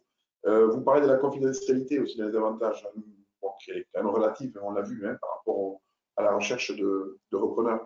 Qu'est-ce qu'il y a d'autre comme avantage? L'un des éléments qui n'est peut-être pas aussi exprimé, je pense, dans mon document, c'est le fait que quand l'entreprise bascule en redressement judiciaire, c'est pas du tout la même chose pour l'environnement de pouvoir dire, écoutez, on est obligé d'aller vers un redressement judiciaire, mais on a une solution. Certes, elle est soumise à l'autorisation à l'avis du tribunal, mais on a une solution. Et on a une date à laquelle le tribunal va examiner cette solution. Dans l'environnement, et encore une fois par expérience, c'est pas simple. Là, quand les sous-traitants qui ont entendu que la procédure allait arriver, évidemment, ils ont arrêté tout. Certains sont venus manifester leur mécontentement. Ça n'a pas été ça. Mais on a pu, vis-à-vis des salariés, vis-à-vis des familles qui étaient dans l'attente de la livraison de leur maison, on a pu leur dire, écoutez, oui, c'est effectivement une situation extrêmement compliquée, mais en tout cas, on a peut-être une solution. Et cette solution, elle sera examinée à telle date par le tribunal. Après, on a décalé d'une semaine pour des raisons techniques, parce qu'il y avait un certain nombre de choses qui avaient été dans l'offre, qui devaient être précisées, etc. Mais en tout cas, si vous voulez, je pense que c'est aussi ça qui est important, c'est qu'on n'arrive pas au moment compliqué de la procédure sans argument pour dire, écoutez, ça vaut peut-être le coup que tout le monde joue le jeu encore un peu, parce qu'on peut avoir des solutions. Et puis un autre avantage aussi peut-être pour le repreneur, c'est de pouvoir cibler la reprise. On va dire, ben voilà, soit ce que je reprends, soit ce que je ne reprends pas, contrario, et notamment par rapport aux salariés, le fait de pouvoir bénéficier des AGS, parce qu'on rentre quand même en procédure collective. Exactement. Et ça fait partie des points, effectivement, après, qu'on pourra voir dans le cadre du redressement judiciaire. Ouais. C'est un des éléments aussi fondamental, mais qui est souvent très important pour un repreneur, pour le coup, C'est qu'il peut se dire, ben moi, sur ce périmètre d'entreprise, il y a quelques éléments que je ne veux pas reprendre parce que si l'entreprise a des difficultés, il y a peut-être des choses qui doivent être changées. Et puis évidemment, on a tout de suite le sujet social qui se pose. Et là, effectivement, pour un repreneur, il est dans un cadre où il détermine son périmètre. Il est dans un cadre où si demain, sur 10 salariés, il n'en reprend que 5, il sait qu'il n'aura pas le coût des licenciements à prendre en charge et que ça se fera par le biais de l'AGS. Alors même si l'AGS a une attitude extrêmement compliquée aujourd'hui, c'est plus vis-à-vis des salariés que vis-à-vis des repreneurs. Le principe, c'est qu'elle intervient. Et donc, on est dans ce cas de figure où je crois que c'est objectivement un cadre qui peut être un vrai cadre pour une reprise sécurisée et dans un environnement sain. Alors, après, la limite, c'est qu'il faut que vous ayez des gens qui soient fondamentalement honnêtes. Bon, après, vous avez affaire à des chefs d'entreprise. Et un chef d'entreprise, s'il peut améliorer la situation, il améliore. Un repreneur, si demain il pense qu'au lieu de payer 100, il peut payer 50, il paiera 50. Et ça, on ne peut pas lui en vouloir. Ça fait partie du schéma dans lequel on est et dans lequel vous accompagnez vos clients aussi quand ils sont dans cette approche de racheter ou de reprendre une entreprise. Le but, de toute façon, fondamental, c'est de sauver l'activité. Et quand une entreprise a eu des difficultés, on peut penser tout ce qu'on veut. Quand on la reprend, on n'est pas forcément dans un schéma immédiatement tout à fait facile et tout à fait, même si vous êtes beaucoup plus de taille plus importante, avec de l'activité que vous pouvez ramener, avec une restructuration que vous voyez, ça prend nécessairement du temps, des coûts, et donc tout ça, on est absolument garanti de rien de toute façon. Et donc, c'est là où ce cadre aide aussi. Alors, on voit bien les avantages, on les comprend bien. À la fois, on allie les avantages de la procédure amiable et les avantages de la procédure collective, donc ça, c'est plutôt positif. Pour autant, il y a quand même quelques aléas et quelques incertitudes autour du pré-accession. Oui, alors, encore une fois, je crois que le premier point, c'est d'arriver à démontrer au tribunal qu'on n'est pas en train de mettre en place une solution je ne sais pas si le terme est bon, mais malhonnête. C'est-à-dire qu'il faut absolument démontrer qu'on a fait ce qu'il faut. On a fait ce qu'il faut, on peut toujours faire mieux, mais en tout cas qu'on puisse expliquer les choses. Parce qu'il y a cet aléa que le tribunal, à un moment donné, se dise non, je vais pas accepter de réduire, je ne vais pas accepter de rentrer dans ce truc-là, et on va ouvrir la procédure. Le petit aléa complémentaire, c'est qu'on peut avoir fait tout un travail en amont, et 8 jours avant l'examen des offres, on le disait tout à l'heure, il peut y avoir une offre qui peut être déposée par un tiers. C'est peut-être plus théorique que réel, mais c'est possible. Ensuite, le fond, c'est que ce que je disais tout à l'heure, on modifie un peu l'état d'esprit de la conciliation parce qu'on sort de la confidentialité et finalement, on va imposer aux créanciers quelque chose qu'on n'arriverait pas à leur imposer amiablement. Dire à un créancier, ben les gars, on ne va rien vous donner tout de suite et puis on va essayer de vendre la boîte et puis peut-être vous aurez quelque chose après. Ce n'est pas tout à fait l'état d'esprit. Le dernier point, de mon point de vue, c'est qu'il y a certaines activités où, paradoxalement, le fait d'être en procédure de redressement judiciaire, pour faire simple, d'avoir une période d'observation, ça peut être aussi une manière de stimuler plus de solutions de reprise. Parce qu'on a beau se dire, je reprends mon cas de figure, non pas pour être borné là-dessus, mais c'est un exemple qui peut parler. On a beau se dire que l'ouverture d'un redressement judiciaire d'une période d'observation dans le cadre d'une activité de maison individuelle, ça nous paraissait être un risque colossal. Je ne le reprends pas, mais la situation des familles, on voit bien aujourd'hui, dès qu'il y a des sujets là-dessus, bon, bref. Mais on peut aussi peut-être se dire qu'en donnant un peu d'écho à nos situations, on aurait peut-être pu intéresser plus de gens. Parce que la petite différence qu'on a quand on fait des publicités, alors ça, c'est pas écrit dans la loi, c'est les modes de fonctionnement des professionnels, c'est la manière dont les professionnels abordent ça, mais nous, ce qu'on fait quand on a quelquefois on a eu des prépa-accessions, je dis nous, c'est le CERF de FHB, c'est que quand on est en redressement judiciaire, quand on fait des publicités, on peut se poser la question de savoir est-ce qu'il faut mettre le nom de la société ou pas. Moi, à titre personnel, je ne la mets pas. J'ai des associés qui les mettent. En procédure de conciliation, on ne la met jamais. Et donc, du coup, le fait de ne pas mettre le nom, ça peut protéger. Ça évite que les concurrents aillent voir tout le monde en disant mais regardez, c'est à vendre, regardez, c'est dans le journal. Alors, si c'est dans le journal, c'est vrai. Mais ça peut aussi amener à ce qu'on passe à côté d'une éventuelle solution.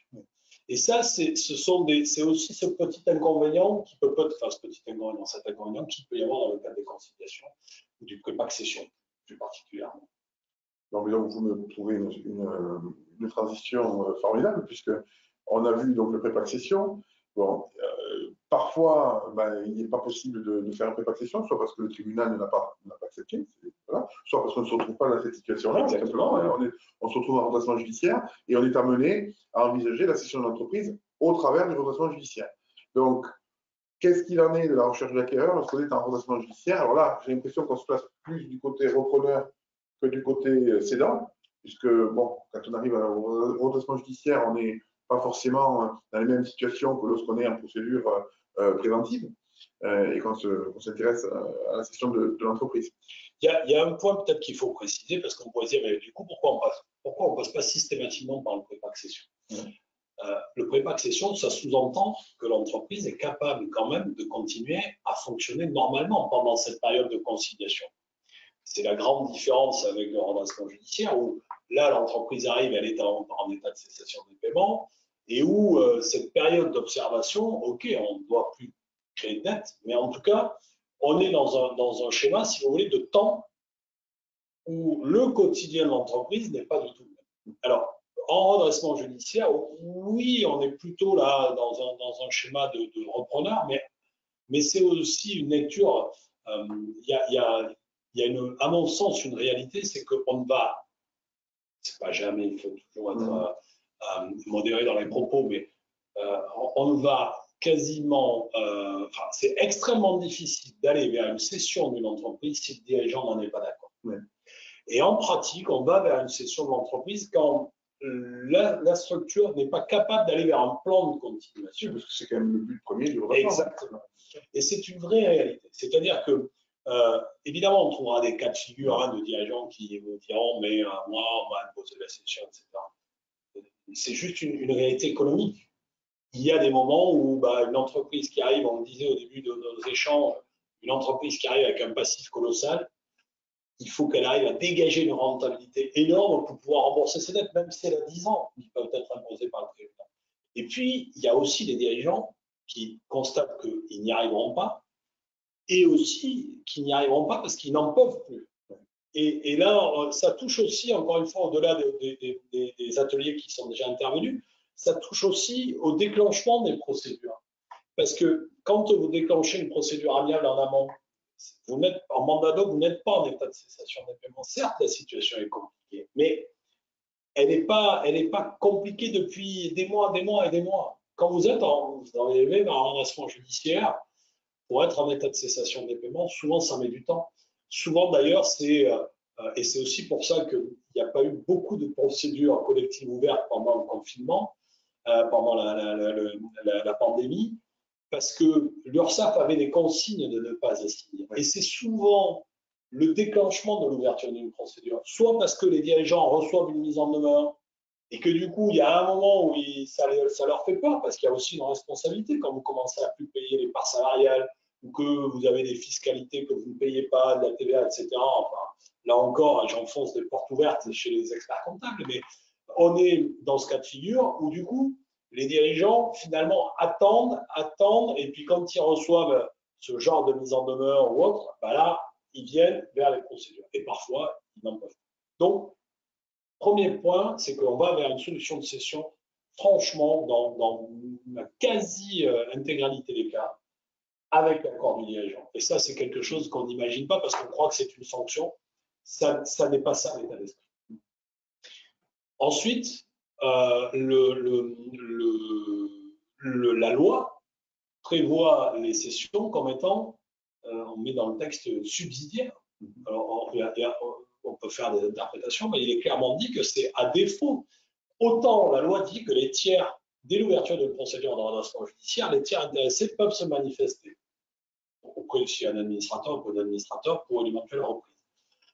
Mais dans le même temps, la loi dit aussi que le tribunal doit, avant d'aller vers une cession, apprécier si l'entreprise est en capacité de présenter un plan de continuation ou pas. Et c'est ça qui est mis en avant, et à défaut, c'est la cession.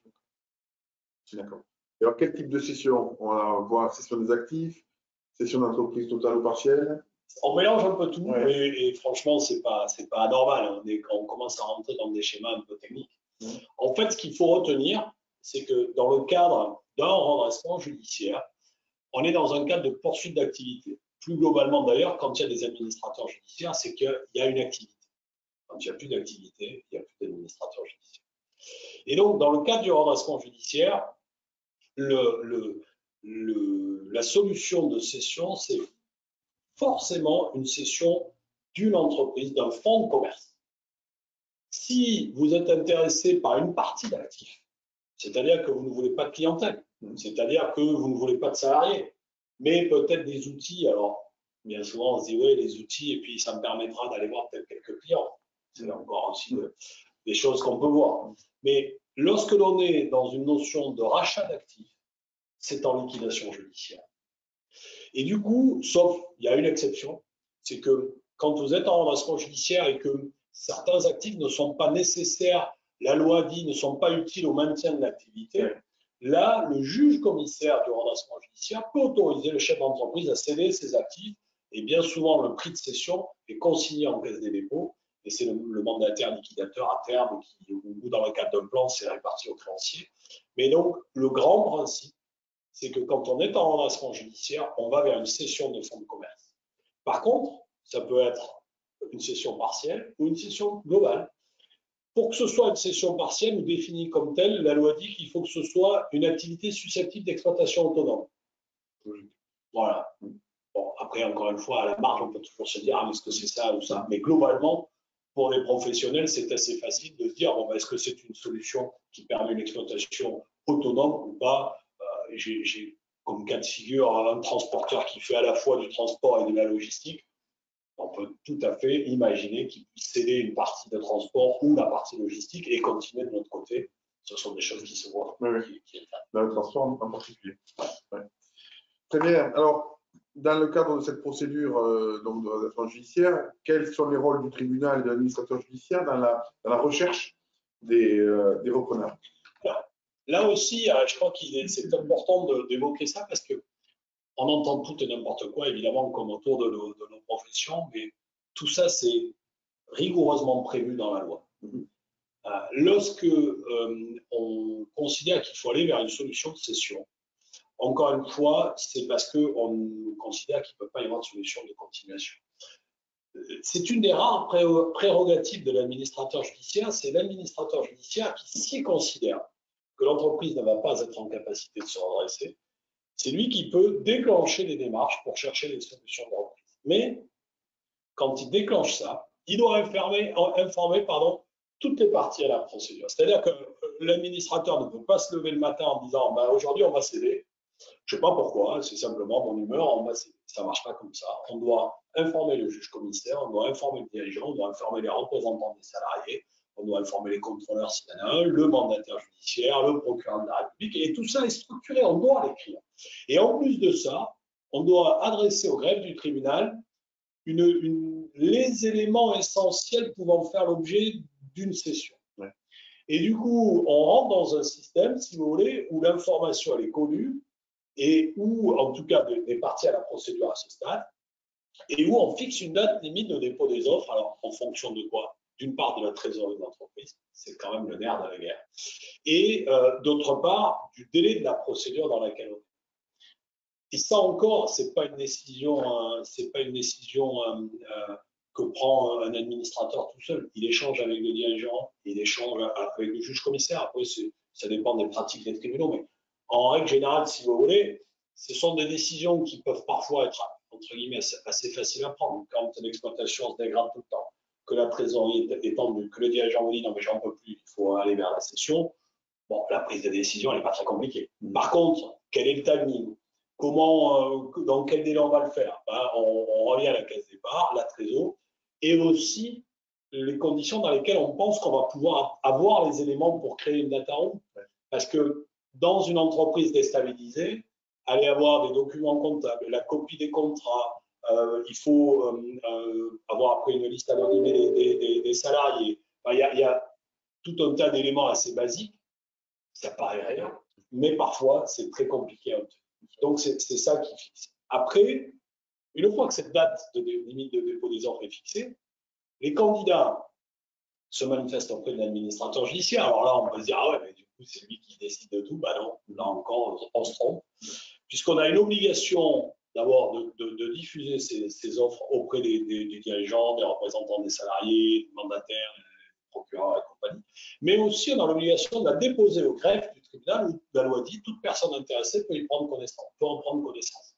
Donc en pratique, si vous voulez, on est dans un schéma où là encore, les choses sont finalement très structurées, assez claires, et où les offres peuvent être améliorées jusqu'à 2 jours ouvrés avant la date que le tribunal fixera pour l'examen des offres de reprise. Elles peuvent être améliorées jusqu'à ce délai-là. D'accord. Et donc, vous concrètement, lorsque vous avez ce type de mission, comment faites-vous pour cibler les candidats? C'est aussi une étape alors compliquée, il faut tout relativiser, hein, mais je pense que c'est des choses qui se vivent aussi dans des entreprises in-bonis, et on en a entendu parler il y a quelques temps. C'est trouver un repreneur pour une entreprise dont l'activité s'arrête. On a le même problème. Est-ce qu'il faut chercher en amont, en aval, autour de l'entreprise, un peu éloigné? Et donc, la loi nous dit juste que le juge commissaire fixe les conditions dans lesquelles les démarches doivent être faites et que le professionnel doit passer une annonce sur au moins 2 sites Internet, enfin, ce n'est pas tout à fait la formule, mais de sites en ligne. En pratique, bien souvent, ce n'est pas le juge commissaire qui fixe, mais c'est le professionnel qui passe une annonce. Vous avez dû voir dans les Échos le vendredi, il y a une page souvent où il y a un certain nombre d'annonces. Et puis, il y a 2 sites qui sont utilisés. Il y a le site du Conseil national des administrateurs et mandataires judiciaires, qui est un peu comme notre ordre professionnel. Et puis, il y a un site de l'ASPAGE, qui est l'association professionnelle des administrateurs judiciaires, qui diffuse ça. Maintenant, beaucoup de professionnels les diffusent également sur leur propre site. Ensuite, ça, c'est le minimum. Ensuite, on essaie de voir avec les dirigeants. Et après, chacun, ça, c'est pas prévu par la loi et chacun, chaque professionnel le fait un peu à sa manière. Mais nous, ce que nous faisons, c'est qu'on essaie de voir avec le dirigeant en lui disant, mais qui peut être intéressé par votre entreprise? Exactement. Et là, on s'aperçoit, encore une fois, les tailles d'entreprise pourraient amener à ce que les statistiques ne soient pas tout à fait bonnes, mais on s'aperçoit que bien souvent, la solution, elle est autour de l'entreprise finalement. Et le dirigeant, le plus, là aussi, l'approche, et c'est l'intérêt d'avoir des relations très claires et directes avec les dirigeants, ce qui est souvent notre cas de figure aussi, contrairement à ce qu'on imagine. C'est qu'il faut amener le dirigeant à se poser en se disant, ouais, même si de votre point de vue, telle personne ou tel concurrent ne peut pas avoir un intérêt, est-ce que ça ne vaut pas le coup de l'interroger? Qu'est-ce qu'on risque? Et une fois que le dirigeant est débloqué sur ces aspects-là, parce que parfois c'est pas facile, on arrive à avoir une liste d'entreprises auxquelles on écrit en disant, écoutez, on a ce type d'activité, d'entreprise qui a ce type d'activité en vente. Si vous êtes intéressé, après la signature d'un engagement de confidentialité, vous aurez accès aux informations de ce dossier. Et c'est comme ça que les choses se font. Pardon.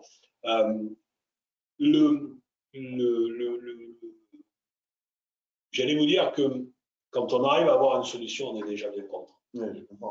Et c'est ça qui est le plus frustrant, c'est que il y a un environnement aussi qui est tellement péjoratif autour de ces procédures que quand on le lit, j'espère que certains d'entre vous se seront dit, ah ben tiens, il peut peut-être y avoir des opportunités.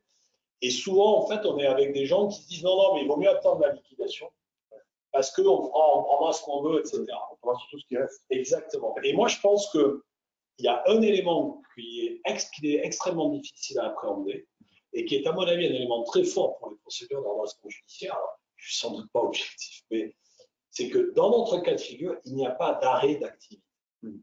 Et ça, avoir une entreprise qui, le jour J, est la société lambda et qui, après la décision du tribunal, à J+1, et la société nouvelle lambda, il n'y a pas d'arrêt d'activité, les clients sont livrés. On est dans un schéma où je pense que ça donne beaucoup plus de chances de succès à un repreneur, encore une fois, même s'il connaît bien le marché, bien le secteur. Et ça, c'est souvent ce que les gens, à mon avis, n'appréhendent pas tout à fait. Après, il y aura un petit problème de droit social.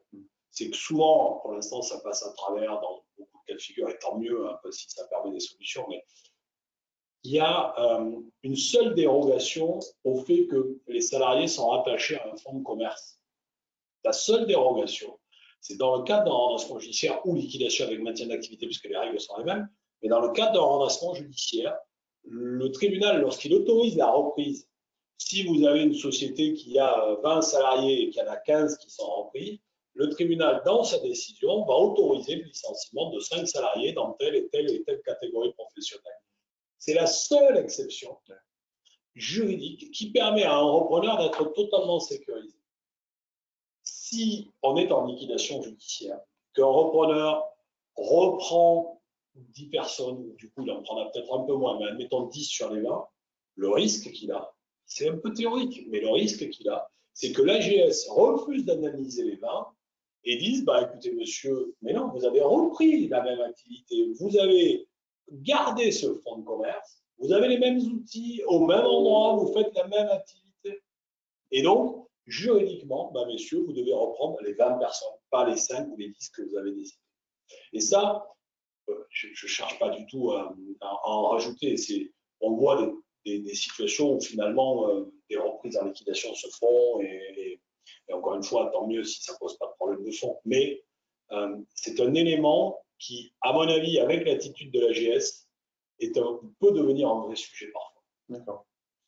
Et justement, donc une fois que vous avez fait cette recherche ciblée donc, de candidats, je veux dire au passage qu'on reçoit souvent des emails d'administrateurs hein, qui nous, à nous, experts comptables, hein, qui nous proposent qui nous font mention d'entreprises qui sont en session et pour éventuellement faire relayer auprès de nos clients. Hein. Ça arrive.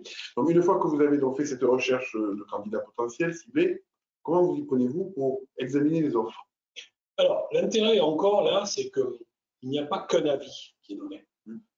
Mais effectivement, la loi dit que l'administrateur doit donner un avis. Alors, nous, on est sur l'idée, c'est d'amener au tribunal et aux parties à la procédure, encore une fois, les représentants des salariés, le dirigeant, le parquet, les mandataires, d'amener des éléments qui permettent au tribunal d'appréhender d'abord le sérieux du candidat, ensuite le projet qu'il souhaite faire et le comprendre, et puis voir la cohérence de tout ça avec un impact social et un prix qui est proposé. La loi met un certain nombre d'obligations. Il y a notamment le fait de justifier de son financement, de justifier qui on est, de pouvoir donner des prévisionnels, de pouvoir être dans un cadre où on s'engage à ne pas céder certains actifs. Enfin, il y a une liste qui est donnée, que l'on donne d'ailleurs dans les data rooms. Et une partie de notre rôle, c'est d'être dans un schéma où on arrive à dire au tribunal, écoutez, bah, le candidat, si c'est quelqu'un qui est dans le même secteur d'activité, qui a une situation financière satisfaisante, bah, c'est quand même mieux. Ça ne fait pas tout, mais c'est quand même mieux. Et puis, la cohérence entre son projet, le nombre de salariés conservés, le prix proposé. Je suis obligé de dire que sur le prix proposé, vous avez dû le vivre, dans nos situations, ce n'est jamais des prix qui sont très satisfaisants. Et c'est un petit peu désagréable pour nous, mais en même temps, quand vous avez, on disait tout à l'heure que quand on a une solution, souvent on est bien content. Quand vous avez un seul repreneur et que vous lui dites, mais monsieur, votre prix est trop bas, il met 2 minutes pour vous dire, oui, mais vous comprenez, il vaut mieux que je garde ma trésorerie et mes moyens pour redévelopper l'entreprise que pour payer une partie de plus de dettes. De toute façon, je ne pourrais pas tout payer. Donc, autant que je garde cet argent-là. Et qu'est-ce que vous voulez dire à ça? Et donc, on est dans ce cas de figure où c'est cette cohérence. Pour vous donner un exemple, dans un dossier, on a eu, on était avec un candidat qui se manifestait, qui faisait état de moyens financiers dont il disait qu'ils étaient très significatifs. On n'arrivait pas à avoir ces justificatifs. Et puis, on a eu, c'était une entreprise qui avait à peu près 200 salariés dans un bassin d'emploi très difficile. Et donc, on était en contact avec, comme il y avait 2 sites, avec des commissaires au redressement productif de 2 lieux différents. Et l'amélioration, le dépôt des offres était, l'amélioration, pardon, des offres était un jeudi. On a fait, jeudi soir, on a fait une réunion téléphonique avec les commissaires au redressement productif et en échangeant, on a évoqué le fait que c'était la seule solution qu'on avait à ce moment-là, qui permettait de garder 190 personnes sur les 200, qui faisait état d'un environnement de connaissant le secteur d'activité. On avait quand même ce petit doute sur les aspects de financement, mais il nous était promis. Et puis la personnalité du dirigeant qui était venu voir les salariés, amener quelques interrogations. Mais lors de cet échange, donc du vendredi pour une audience qui intervenait le mardi, un des commissaires au redressement productif me dit mais ça ne va pas gêner la décision qui est rendue là pour le candidat qui est sorti ce matin. Alors, on était avec un de mes confrères, on dit mais de quoi vous parlez? En fait, ce candidat-là venait d'être condamné par un autre tribunal de commerce à 15 ans de faillite personnelle et c'était publié au BODAC le matin même. C'est-à-dire que la décision était intervenue 10 jours avant. Et si on n'avait pas eu le commissaire au redressement productif qui avait mis une alerte sur le nom du dirigeant, nous serions arrivés devant le tribunal en toute bonne foi en disant écoutez, ce dirigeant, on a cet inconnu, mais il devait venir avant l'audience avec des moyens, justifier ça. Et on se serait retrouvé dans un schéma où on aurait peut-être donné un avis favorable à la reprise, alors que ce dirigeant a été condamné 10 jours avant. C'est juste pour montrer que ce n'est pas forcément tout à fait simple de pouvoir analyser tout ça. L'intérêt également complémentaire, c'est que vous avez le dirigeant qui donne un avis, vous avez les représentants des salariés qui donnent un avis et qu'eux, ils sont plutôt sur l'aspect social, mais là encore, on voit de tout. Il y a des salariés qui disent écoutez, moi, de toute façon, tout ça, ça nous dépasse un peu. On n'est pas, nous, ce qu'on veut, c'est que tout le monde soit repris, le maximum de gens.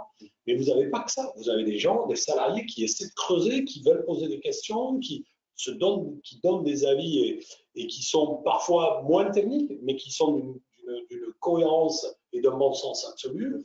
Vous avez les mandataires judiciaires qui interviennent pour le compte des créanciers, puisque le mandataire judiciaire était ce qu'on appelait avant un représentant des créanciers. Donc, c'est l'idée de la procédure collective. Il donne l'avis pour le compte des créanciers. Et vous avez éventuellement des contrôleurs, mais vous avez le procureur de la République et le juge commissaire qui, avant, donne un avis aussi. Et quand le procureur de la République intervient, il peut lui avoir des informations que nous n'avons pas. Bien sûr. Donc voilà, je pense qu'on venait d'en parler, hein, mais bon, après que l'administrateur judiciaire ait pu examiner les offres, et après qu'elles aient été déposées au greffe du tribunal de commerce, c'est l'ex-tribunal de commerce qui a le dernier mot. C'est le tribunal. C'est le tribunal. Et ça encore, alors c'est vrai que nous sommes dans des activités où la tentation est forte de dire ah mais c'est nous qui trouvons des solutions, c'est nous qui les amenons. C'est pas la réalité. La réalité, c'est que les solutions, elles viennent de l'environnement de l'entreprise. Et la réalité, c'est que celui qui décide, c'est le tribunal. Maintenant, quand vous avez une offre de reprise, le choix du tribunal, il est quoi? Il est de se dire, bon, est-ce qu'on a affaire à des gens sérieux? Et puis, est-ce qu'on autorise des cessions avec des prix peut-être faibles, mais qui permettent de maintenir ou de considérer que ça va maintenir des emplois ou pas? Et là, on revient presque aux fondamentaux de nos procédures. Certains pays européens, comme l'Allemagne, dès qu'une entreprise a une difficulté, on part en liquidation. J'exagère, mais c'est quasi ça. Parce que le principe est de dire, si on laisse continuer des entreprises en difficulté, avec un cadre spécifique, on met une concurrence déséquilibrée pour les autres entreprises. Dans les pays latins, d'une manière générale, le principe est de dire, il vaut mieux qu'une entreprise continue, même si elle ne paie pas toutes ses dettes. Il vaut mieux que l'activité continue avec le maximum de gens, parce que ça génère des ressources, ça génère de l'activité, plutôt que de tout arrêter et de procéder au licenciement de tous les salariés. Voilà. Et donc, on est sur cette philosophie qui fait que parfois, oui, les tribunaux ont pas beaucoup de choix. Mais c'est en tout cas eux qui décident. Très bien. Alors, en synthèse, si on devait parler des particularités de la reprise lors de procédures collectives des entreprises en difficulté, qu'est-ce qu'on pourrait dire? Bah, on est avec ce que j'ai noté comme étant des obligations particulières. Il y a quand même des publicités et un processus qui s'intègre à ça. On est aussi souvent dans des délais courts. On parlait de procédures amiables, mais même dans une solution de cession.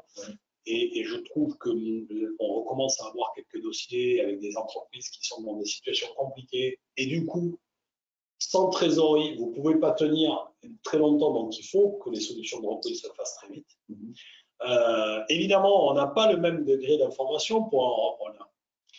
Il ne va pas aller à prendre le temps de faire un audit sur la situation réelle d'un certain nombre de choses, puisque de toute façon, le temps est réduit.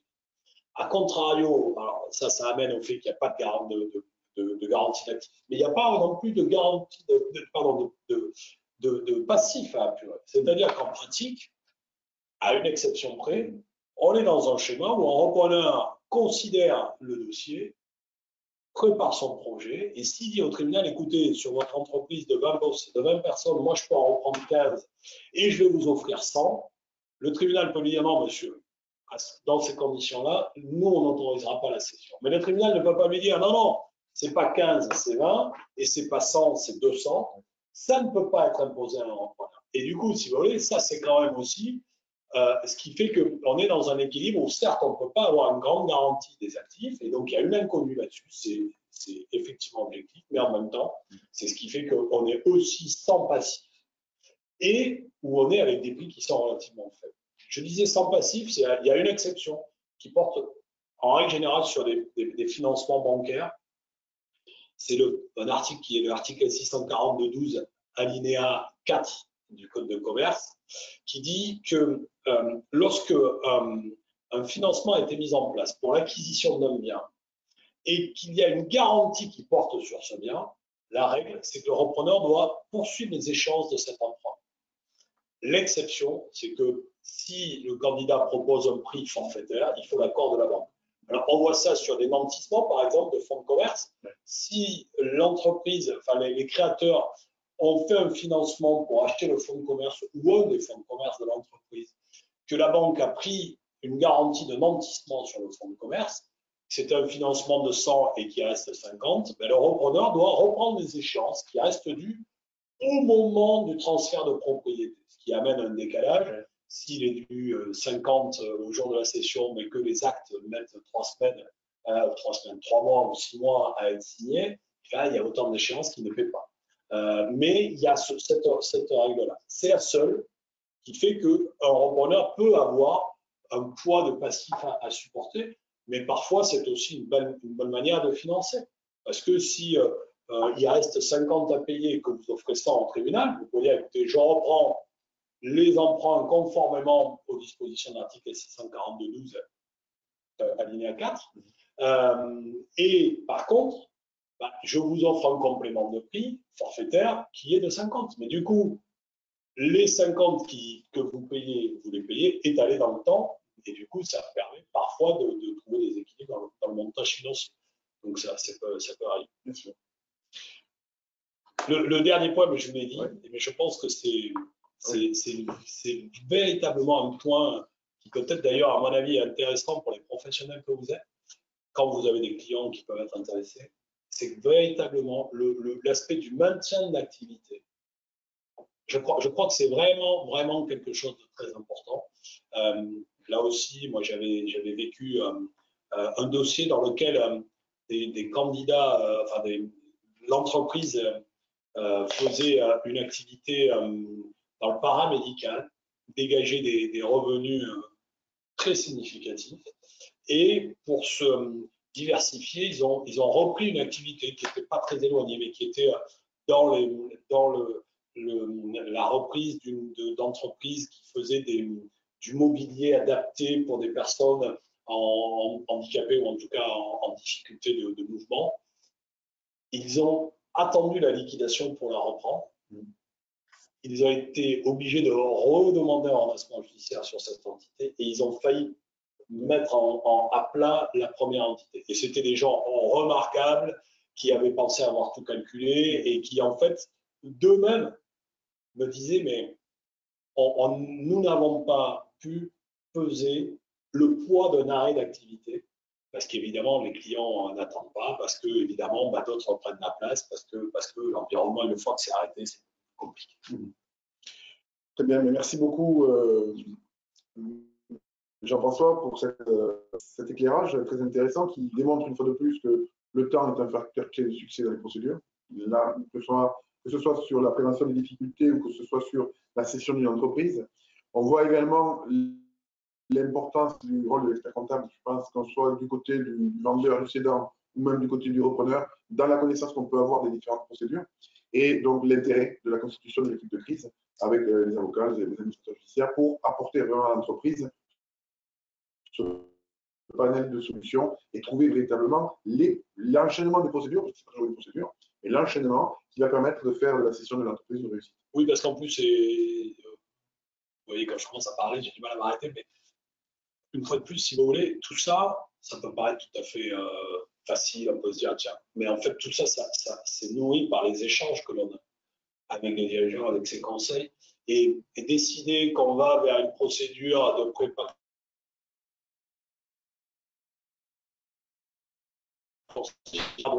judiciaire, il y a une procédure de conciliation ou de sauvegarde, bon, à ce moment-là, rien. Et donc, c'est en échangeant et en posant les choses qu'on peut dire à un dirigeant, écoutez, nous, il nous semble qu'il faut aller vers ça. Mais on ne peut absolument pas être serein sur le fait de se dire, bah oui, en faisant ça et ça, on arrive à ça. Et c'est vrai que c'était la base des échanges qu'on avait pu avoir. Il y a cette notion de constitution d'une équipe, c'est franchement une vraie réalité. J'imagine. Et avant de vous donner la parole, je voudrais juste vous rappeler que le 21 juin prochain sera la dernière conférence, la 5e conférence sur le thème de la continuation de l'activité par les plans d'apurement de la dette, quelle procédure choisir et pourquoi faire. Ce sera pour nous l'occasion donc d'aborder quelles sont les innovations majeures dans l'élaboration des plans d'apurement du passif, issus notamment des ordonnances Covid. On parlera de procédures de traitement de sortie de crise, on parlera de sauvegarde accélérée, on parlera de rééchelonnement des PGE encore, cette fois-ci dans le cadre soit de la sauvegarde, soit dans le cadre du redressement judiciaire, avec donc, dans ce cas-là, bien sûr, l'intervention potentielle des AGS. Voilà, donc j'espère que cette conférence vous a été utile et que vous avez apprécié. Je vous propose, ceux qui le souhaitent, donc, de pouvoir prendre la parole, donc soit en posant une question écrite. Alors, j'ai vu qu'il y avait une petite remarque sur la qualité du flux. J'espère que vous avez pu nous suivre facilement. Est-ce que vous avez des questions? Vous pouvez aussi lever la main et à ce moment-là, on vous ouvrira le micro. Peut-être qu'il faudrait balayer, Jérôme, pour voir s'il n'y a pas quelqu'un qui a levé la main.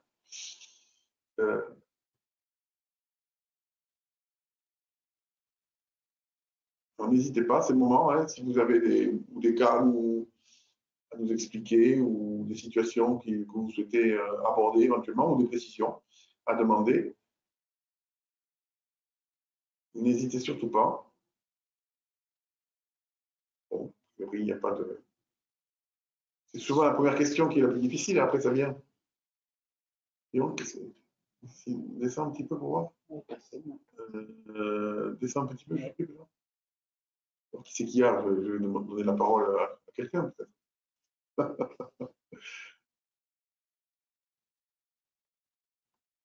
Bon, écoutez, s'il n'y a pas de questions, il n'y a pas de questions. Hein. Peut-être qu'on a été suffisamment complet sur la... On va sauver tout le monde. Voilà, à savoir. Bon, écoutez, s'il n'y a pas de questions, si personne ne souhaite prendre la parole, on va vous... Ah, si, tout était très clair, merci. Merci, Alexis. Merci beaucoup. Ça nous fait plaisir. Bon, écoutez, merci en tout cas pour votre attention. Vous êtes restés tous jusqu'au bout. Et je vous donne donc rendez-vous le 21 juin. Donc, ce sera cette fois-ci à Toulouse. Là, nous étions à Montpellier. Je vous rappelle que vous pouvez également venir en présentiel au siège du conseil régional à Toulouse, donc cette fois-ci, le 21 juin, pour suivre la conférence en direct. Ou sinon, bien entendu, vous vous connectez via le web. Merci beaucoup et à très bientôt. Merci. Bonne soirée.